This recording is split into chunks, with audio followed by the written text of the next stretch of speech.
La guerre en Ukraine a jeté une lumière crue sur la dépendance du continent africain aux céréales importées. Quelle humiliation pour l'Afrique qui possède plus de 60% des terres arables de la planète, mais qui dépend pour l'essentiel de ce qu'elle consomme des autres continents, avait lancé le journaliste et producteur camerounais Alain Foka sur sa chaîne YouTube. Toutefois, certains pays africains commencent à saisir l'enjeu de la production locale et n'hésitent pas à déployer les moyens appropriés pour atteindre l'autosuffisance. C'est notamment le cas du Zimbabwe. Bonjour mesdames et messieurs, vous êtes bien sur Investir et innover en Afrique TV. Bienvenue dans votre chronique économique. Je vous retrouve juste après.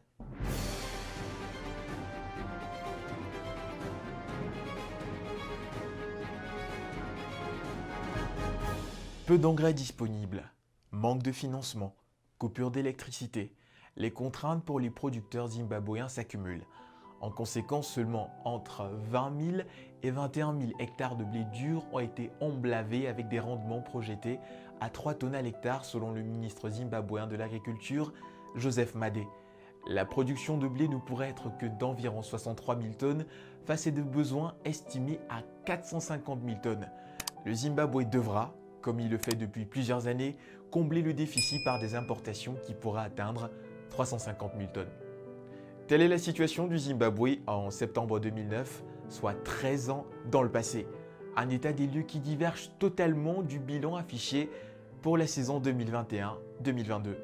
Le Zimbabwe en passe de devenir le symbole de la résilience en Afrique en matière de pénurie de blé provoquée par la crise russo-ukrainienne. Harare annonce une récolte historique de 380 000 tonnes de blé, loin des 300 000 récoltés l'année dernière. Une production excédentaire aux besoins du pays en matière étant de 360 000 tonnes seulement.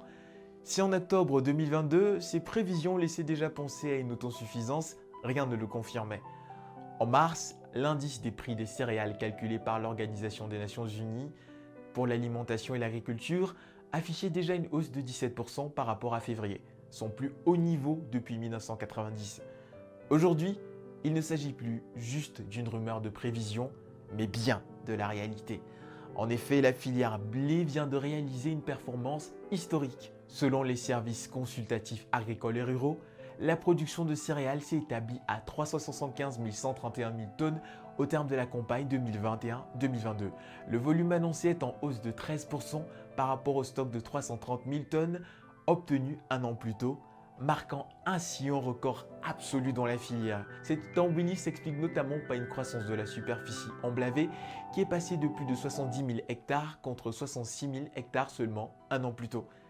Si la récolte affiche néanmoins un léger recul de 2% par rapport aux prévisions de 380 000 tonnes formulées par les autorités en début de la campagne, il faut noter que ce niveau de production reste tout de même supérieur aux besoins nationaux annuels qui s'élèvent eux à 360 000 tonnes, ce qui fait du Zimbabwe aujourd'hui le premier pays africain à réaliser l'autosuffisance en matière de blé.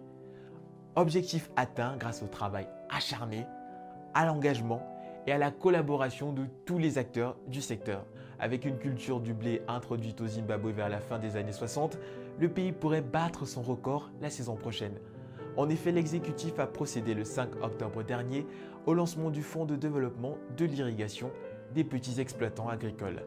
D'une valeur de 20 millions de dollars, cette facilité financière qui sera mise en œuvre à partir de janvier 2023 sera alimentée par une enveloppe de 961 millions de dollars reçue par le pays de la part du Fonds monétaire international au titre des droits de titrage spéciaux accordés par l'institution financière à ses membres.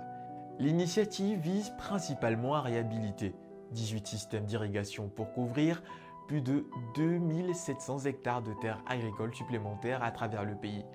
Elle devrait en outre permettre d'augmenter la production locale de blé de 15 000 tonnes par an. Le pays pourrait ainsi atteindre la barre symbolique des 390 000 tonnes de production la saison prochaine.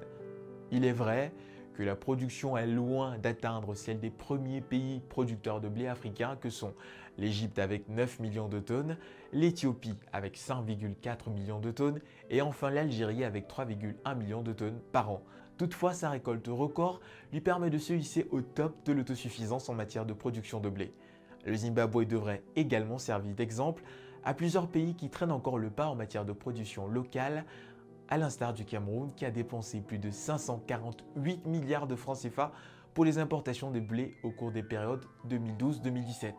Selon le ministère du Commerce et des opérateurs de la filière, les importations devraient augmenter à atteindre près de 900 000 tonnes en 2022 au Cameroun. Comment accueillez-vous cette victoire du Zimbabwe en cette période de crise de blé causée par le conflit russo-ukrainien? Quelles solutions pouvez-vous proposer pour pallier au déficit général des pays africains en matière de blé? Votre voix compte pour nous. Envoyez-nous vos réponses en commentaire et surtout, n'oubliez pas de liker, de vous abonner et de cliquer sur la cloche de notification pour recevoir toutes nos nouvelles vidéos au contenu similaire à celui-ci. Je vous retrouve la prochaine fois.